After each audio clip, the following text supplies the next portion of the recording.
Big transfer news for West Ham today, exclusively revealed by Fabrizio Romano, has said that West Ham United have rejected a loan bid from Monaco for Edson Alvarez. Gonzo, what's your initial reaction to this news?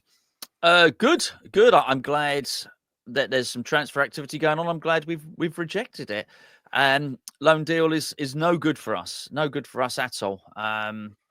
We need to generate some funds. We just had the news an hour ago at the point of recording this that Fullkrug is out for 3 months at least, which creates more desperation for more funds. We were in a position, I think, at the start, before any of this stuff happened, that we might look to try and sell Mohamed Kudus. Since then, Michail Antonio's had his accident. Jarrod Bowen's got injured, and now it's happened to Fullkrug. Kudus can't go anywhere, and that's quite clear. And by the sounds of it, by listening to what Potter had to say about Kudus and his positioning, I think he might hopefully start to get the best out of him. So funds have got to be generated from elsewhere. There's no recall on Nathan Gerd, so any talk that we can get him back and sell him is not going to happen. Where's the money going to come from? Well, someone's going to have to go, aren't they? And it may even end up being Alvarez, who's not been particularly brilliant this season. But a loan deal, no. What? Unless there was some whopping great loan fee. There's no. All the benefit is to Monaco, and there's no benefit to West Ham. Unless there was an obligation. I think if there was an obligation in there, but again, that's another barrier. My mentality will never change on this. When loaning in players, option to buy players, no obligation. When loaning out players, obligation, no option to buy players. I appreciate. Sorry, say that again. Say that again. I did listen to the video yesterday, but go on. Loaning players in, I like there to be an option to buy, but no obligation. Okay.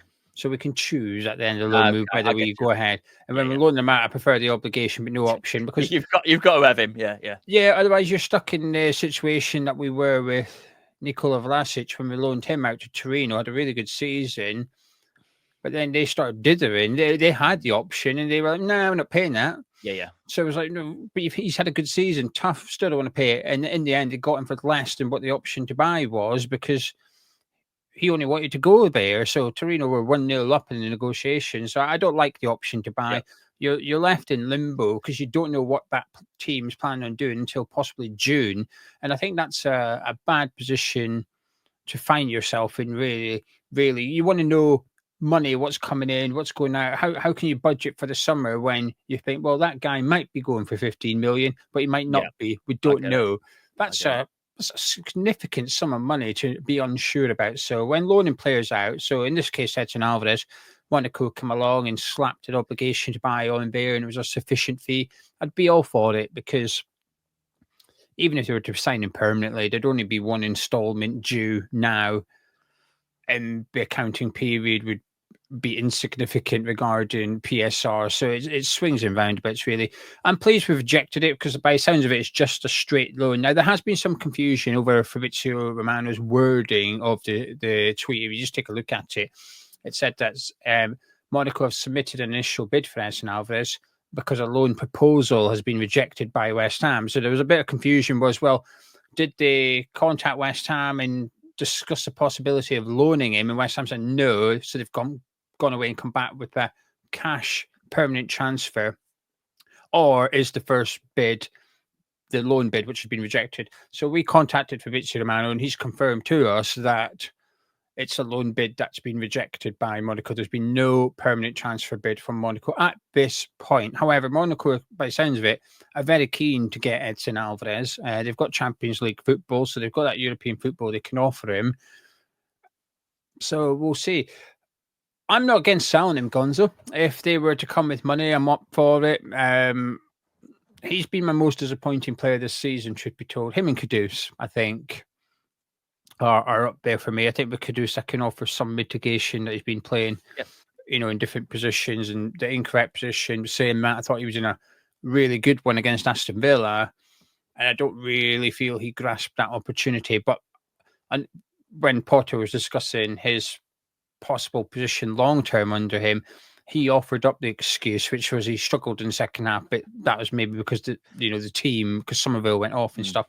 The difference is I feel more confident there's more to come from Kudus than I am from Edson Alvarez. I think, he was a good player last season. I liked his performances.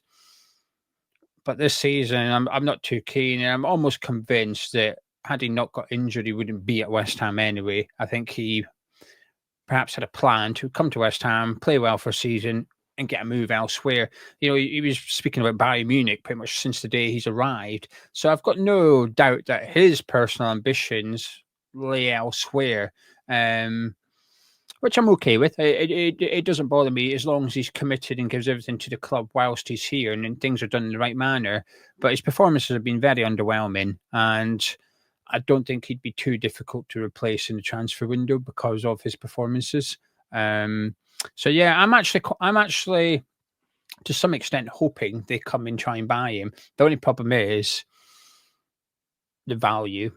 I don't think any club would pay what I'd want for him because of his performances this season. Bitterly disappointing.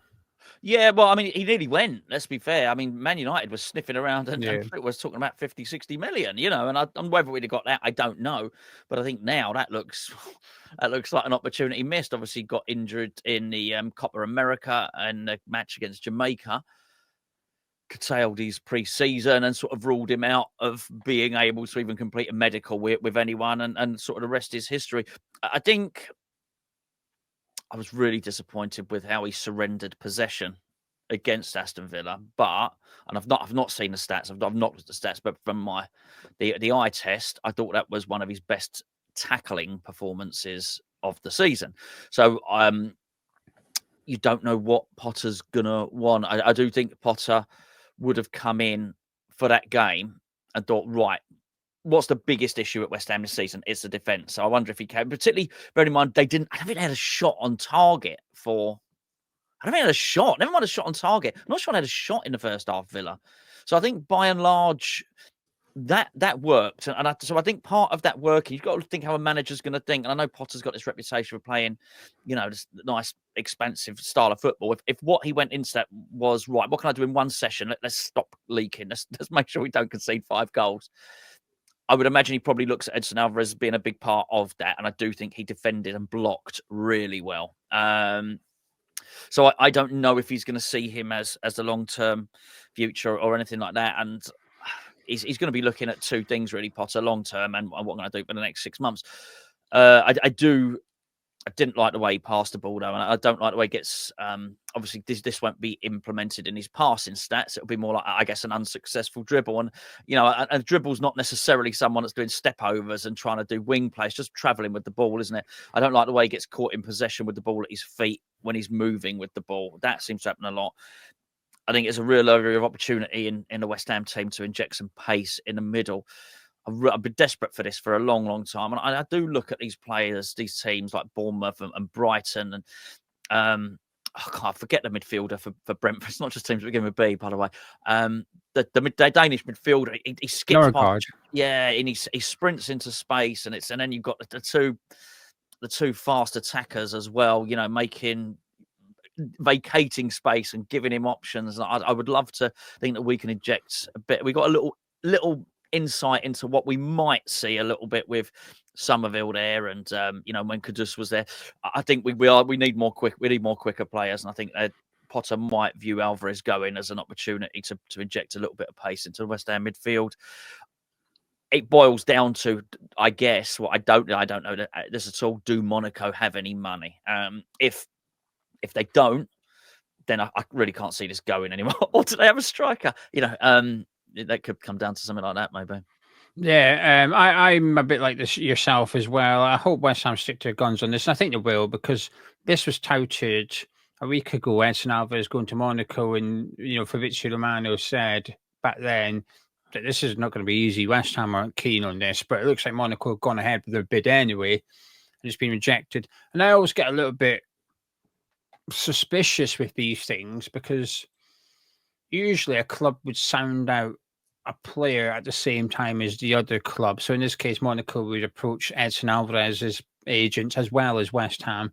to see if the player's interested before you even get. You don't want to get into nitty gritty and spend a week negotiating with a club. Then the player turns around and goes, "Nah, I don't really fancy it." All right, okay. It doesn't stop West Ham with people like Harry Maguire. We still go ahead and goes, "I don't want to move," and you go, "Yeah, but come on, Andy. No, I really don't want to. How about 30 million? No, I don't want. I won't be coming. Yeah, but man, we'll take 30. Yeah. But I don't Yosif En-Nesyri as well. I've just got my kids to school. I'm happy in Seville. Oh, what about an extra £5,000 a week then? No, you're not listening. Yeah. I don't wish to come. Yeah. So if Monaco's sort of inquired with West Ham, they said don't bother, and then they've still put the bid in, it would suggest to me maybe there's a little bit of a wink and a nudge from someone, and that would be Edson Alvarez's side of things. So go on, I fancy a bit of this. They're third in the French league at the minute. There's obviously a long way to go, but they're in the Champions League, possibly qualifying for the Champions League. So you'd imagine they've got some cash coming in, and we know West Ham don't mind a deal with clauses. So it could be if you qualify for European football, you've got to buy him for X amount of million. I'm going to give you some of the statistics from the Villa game, Gonzo. So he attempted 22 passes, 17 were completed. He was dispossessed 2 times, which would tally up with what you thought. He attempted 1 tackle and won it. 1 block, 1 clearance, 1 headed clearance, but he was dribbled past 4 times. So he had 2 aerial duels, won them both, but he had 7 ground duels and he won 1. Oh, well, that's not really very good, is it?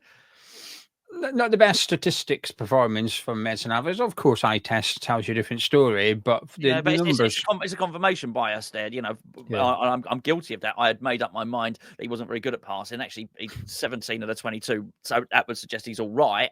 And I'd made up my mind that actually he was good at tackling, but actually the duels, I know duels are not just tackling, but maybe not so great. So yeah, you've got to if that's what his stats were, that's what his stats were. Whatever, they're not particularly great, are they? So, well, for context, we always like a bit of context. Thomas Souček, and the reason I'm using Souček is he played next to Edson Alvarez. Yeah. He attempted 29 passes, completed 24, 83%. So he had more and a better success rate in terms of passes compared to Edson Alvarez. Wasn't dispossessed at all. Thomas Souček attempted 1 tackle, won it. 29 passes is a lot for old big Sue, isn't it? 3 duels contested, 3 duels won for Thomas Souček against Aston Villa, according to the statistics side of it. The reason I think West Ham won't be keen on doing this business, though, is we've got a shortage of centre-backs now. Today was injured. Mavropanos went off injured. And Alvarez has played there in the past and could possibly cover there in the short term. But the problem is the January transfer window closed in less than 3 weeks now. So the short term is the window's closed. So it's not that you can play him for a couple of games there, then we'll bring in a centre-back and move him on. We could still do that, but I'm not sure. So I think this is just bad timing on Monaco's part, unfortunately. But maybe we're willing to let Edson Alvarez go, but we can't. We've got a lack of bodies. We're down to the bare bones a little bit with the squad. Centre-back's an issue. Edson Alvarez has plenty of experience playing there historically, so he could maybe slot in. If Potter's looking to go to 3 at the back long-term, again, Edson Alvarez is a potential option to go there alongside 2 other centre-backs. The reality was we were playing Soufal right centre-back come the full-time whistle at Villa Park. So we've got an issue. And I think it's just CeeLo Kehrer back off him. Well, no, he's getting on actually. I mean, Monaco obviously doing very well. I wonder if he's doing okay. So yeah, I just think it's bad timing. I think if they came with money, I'd be up for it. What's your, when I say we're going to sell Edson Alvarez, what's the figure that comes to mind that you'd go, oh yeah, go on then, I'll fancy a bit of that. Right now, I'd take 25 million for him. Yeah, I'm not sure anyone would pay it, but I think I'd. What did we pay for him? 32, I think. But here's your issue with there's some pros and cons to be in the richest football league in the world, and that is that we can buy anyone's players. Unfortunately, they can't afford to buy them off of us, which is the problem you're going to have with Monaco. And they paid 10 million. We were lucky there. We got 10 million for Kehrer, which is what more or less we paid from PSG. And we got a good little stint out of him, really, didn't we? That's going to be hard. They're never going to pay anything like we got from Monaco there. But it's exactly the same thing that you've got with. See, the thing is, sometimes it works in your favour. I think with Niclas Fullkrug, it's worked in our favour. They couldn't afford him. He's gone on loan. There's no option. There's no obligation. And actually, it's worked out. He's gone there and he's increased. Not only has he increased his value, he's given us a viable option of a defender next season. And which should Potter want to do that, we would get a really good, classy defender. And we always suspected Gio that he would perform better when not in David Moyes' system. It's not free because we've already paid for him, but so that's a loan that works out. Not every loan does work out, does it? And I'd be interested to see who they've got on their books. Otherwise, because obviously there's a relationship there because we've done a deal with Kehrer, so I don't think it'll be a particularly spiky transaction to be done. But ultimately, we go back to that thing. They'd quite like him. I'd like a Ferrari, but I drive a van instead. So it's just sometimes you just got to. You can afford what you can afford, Right, we'll summarise in a minute. Before myself and Gonzo do summarise, if you're watching, please do drop a like on the video by clicking thumbs up. Scummy Hammers Chat. Gonzo, 3 questions to summarise. Do you believe it, the rumour from Fabrizio Romano? Do you want it to happen? And what's your prediction? Do you think it will happen? Oh, good one. Yes, I believe it. It's not. There's some websites and some people we just don't believe. Yeah, I do believe it. Also, he could have been making stuff up for ages. He's not. He's not said anything about West Ham recently because I don't think he's had any information about West Ham. When he don't get information, he shuts up. When he gets stuff, he puts it out there. So do you think he's got this from Scarfman, or do you think he's got it from Monaco or Edson? Where has he got this rumour? Because, like you said, he's been very quiet on West Ham, but his last 2 tweets regarding West Ham away from the managerial side of it, and he wasn't leading the stories on that. He was a little bit quiet. He was behind. He was hours behind on it. So his last 2 stories, as far as I'm concerned, have both been regarding Edson Alvarez. He was confirming Monaco's interest, and now today he's confirming the bid. So where do you suspect Romano's getting this? Is it from Scarfman or elsewhere? I thought elsewhere. Then, let's be heavily honest about this. It's you that's had the correspondence with Fabrizio Romano today, and I've seen the correspondence, and that indicated to me that he knows things from the club side. That's how it sounded to me.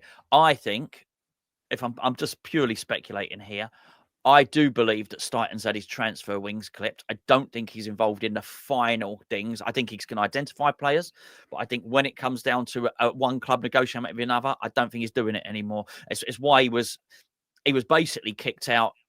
He was basically doing the fluffing in the stuff for the. So Tim Stuyton is now a fluffer.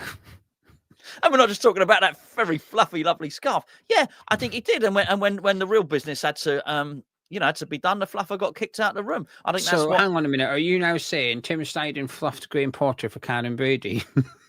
I guess I am. That's a good one. I'll tell you what. You thought you had your headline and your thumbnail all sorted out for this. And we got an app that can do that. Yeah, you keep playing around on AI. You should be careful. I can see the thumbnail anyway. You might have to pixelate a little bit of that. I'll tell you what. People complain about clickbait. You ain't seen nothing yet. But I do think So I think he was jettisoned from talks. Let's put it that way. And I think the same will be happening in transfers. So but what Tim Stuyton does know, he has got very, very close relationships, I think, with the people that he's flown over in someone else's private jet. And Edson Alvarez is one of them. So I wouldn't be surprised if, even though he's not privy to it, I wouldn't be surprised if Edson Alvarez has told Stuyton they're not letting me go. They've turned down a loan deal. And then I think that the information goes from Stuyton to Romano. Pure guesswork. The final one, do I want it to happen? Is that it? Yeah. Yes. Do I think it will happen? I'm going to say no because I don't think that Monaco have got the money. Yeah, I believe it. I think it's come from Edson Alvarez's side of things because Romano's often had Edson Alvarez news. Yeah. The whole Bayern Munich stuff. I'm not sure Tim Stuyton leaks. Oh, yeah, we just signed Alvarez. He wants to go to Bayern Munich. That sort of. So I think it's maybe Edson Alvarez's camp that's playing this one here. So yes, I believe it. The bid. Yes, I want it to happen if it had an obligation with a decent sum of money or a permanent transfer now, but not a straight loan. Forget that. Yeah. And do I think it will happen? No, because I think it's just bad timing. It's just we need Edson Alvarez. He's not been good enough. However, injuries, lack of availability, I think we'll have to keep him around at this point in time. Unless we bring in somebody to replace him. But I think we've got bigger priorities with striker and centre back before we in a box to box midfielder. That is not Edson Alvarez's replacement.